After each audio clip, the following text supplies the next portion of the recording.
Assalamu alaikum. Alaikum assalam wa rahmatullah.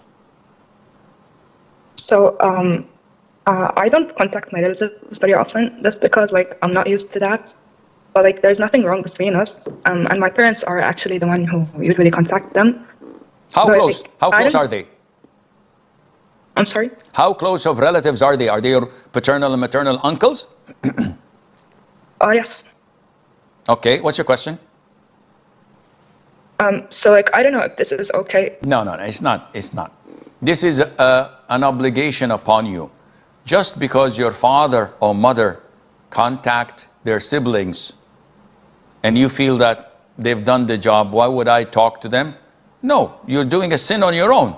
On the day of judgment, Allah will hold you accountable. Why did you sever the ties of kinship?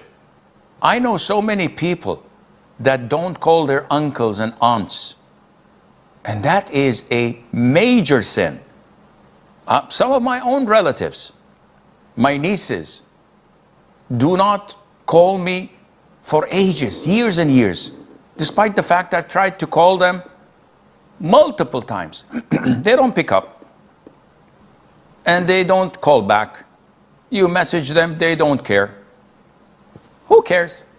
I do what I'm supposed to do in front of Allah Azza wa Jal.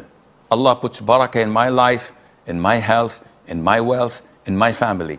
They, on the other hand, are cursed by Allah because probably they don't know. Most likely they do know, but they don't care about Allah's wrath. And that is on them. We try to give them advice, but you can't force a horse to drink. You can lead the horse behind you for a couple of miles to the river and it would walk willingly. Once you reach the river, if you try to force the horse to drink, you won't succeed even if you bring 10 strong men. So at the end of the day, you'll be held accountable on the day of judgment for your sins and mistakes. Not calling your uncles and aunts, sending them SMSs or messages once every blue moon, in the Eid, in Ramadan, greetings and the likes. If they need help financially and you're capable of helping, sending them money, this is your obligation. How to make ghusl and how to make the quickest ghusl.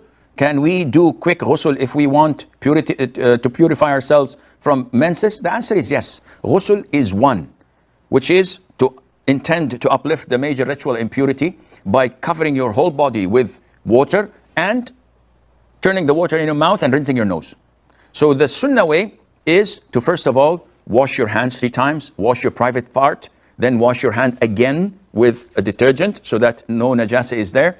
Then perform wudu, normal wudu, with the exception of the feet, don't wash them. Then take 3 scoops of water and wash your hair thoroughly reaching the scalp. Then pour water over your whole body, wash your feet, that's it. This is the sunnah. The other way is just simply take a full shower that cleans your body.